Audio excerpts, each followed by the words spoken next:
ఈరోజు Pulivendula MLA YS Jaganmohan Reddy press meet ఈరోజు చూడటం జరిగింది. గురువింద గింజ సామెతగా తన నలుపుతారు తను ఎరగదన్నట్లుగా 1924 మధ్య చేసిన అరాచకాలు, హత్యలు, దమనకాండలు, సొంత చెల్లెలపై ఏ విధంగా, తల్లిపై ఏ విధంగా నిందలు వేసి బయటికి పంపించారో, పిన్ని నుదుట తిలకం ఏ విధంగా చెరిపేశారో, బాబాయ్ హత్య ఏ విధంగా చేయించారో, చంద్రబాబు నాయుడు గారి కుటుంబాన్ని ఏ విధంగా అవమానపరిచారో, పవన్ కళ్యాణ్ గారి కుటుంబాన్ని ఏ విధంగా అవమానపరిచారో, లోకేష్ గారిని ఏ విధంగా అవమానపరిచారో మనం చూశాం. ఈరోజు 151 సీట్ల నుంచి 11 సీట్లు వచ్చిన తర్వాత కూడా అవే అబద్దాలు, అవే అసత్య ప్రచారాలు. మరలా మేము అధికారంలోకి వస్తే మా వాళ్ళు చంపుతారు, నరుగుతారు, పొడుస్తారు.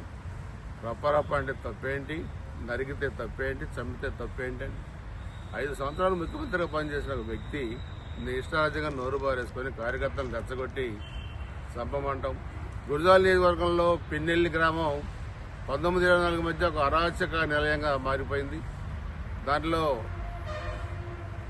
ఇస్రం వేసే ఒక దళితులను చంపారు, ఒక ముస్లింలను చంపారు, 40 మందిని కాల్చుతూ విర్రగొట్టారు, మహిళలపై అత్యాచారాలు చేశారు, 2000 ఎకరాలు బీడు భూములు పెట్టారు. వాస్తవాలు తెలుసుకోకుండా నీ ఇష్టారాజ్యంగా ఏదో దళితుల మీద హత్య, దళితుల మీద అఘాయిత్యం జరిగిందని నువ్వు మాట్లాడుతున్నావు. నువ్వు హయాంలో గురజాల నియోజకవర్గంలో దోమతోటి విక్రమ్, అదేవిధంగా యోహాన్, ఇస్రాయ, ఈ విధంగా ఎంతమంది దళితులు చంపారో జగన్మోహన్ రెడ్డి మరలా మేము వస్తే చెట్లు మానులు అయితే మానులు, చెట్లు అయితే అని ఏదో నీ నోటికొస్తే మాట్లాడుతున్నావు. నిన్ను రానిచ్చే సమస్య లేదు. నువ్వు వాడిన భాష, నువ్వు చేసిన అవమానం, రాష్ట్రంలో నువ్వు చేసిన అరాచకం 5 సంవత్సరాలు ఇంకా ప్రజలు మర్చిపోలేదు. ఓడిపోయినా కూడా మీలో బుద్ధి, జ్ఞానం, ఇంకా ఇంగిత జ్ఞానం మీకు రాల.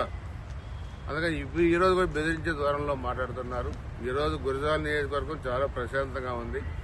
చంద్రబాబు నాయుడు గారు ఎలాంటి ఇబ్బందికర పరిస్థితులు తలెత్తకుండా రాష్ట్రంలో పరిపాలన సాగిస్తున్నారు ఎన్డీఏ ప్రభుత్వం. అదేవిధంగా గురజాల నియోజకవర్గంలో ఒక్క ప్రత్యేక చర్యలు లేకుండా అభివృద్ధి కార్యక్రమం కూడా మేము చేస్తా ఉన్నాం. రాజకీయాలు చేతనైతే చేయండి, అవాండాలు వేయాలని చూస్తే ఖచ్చితంగా తిప్పికొడతాం.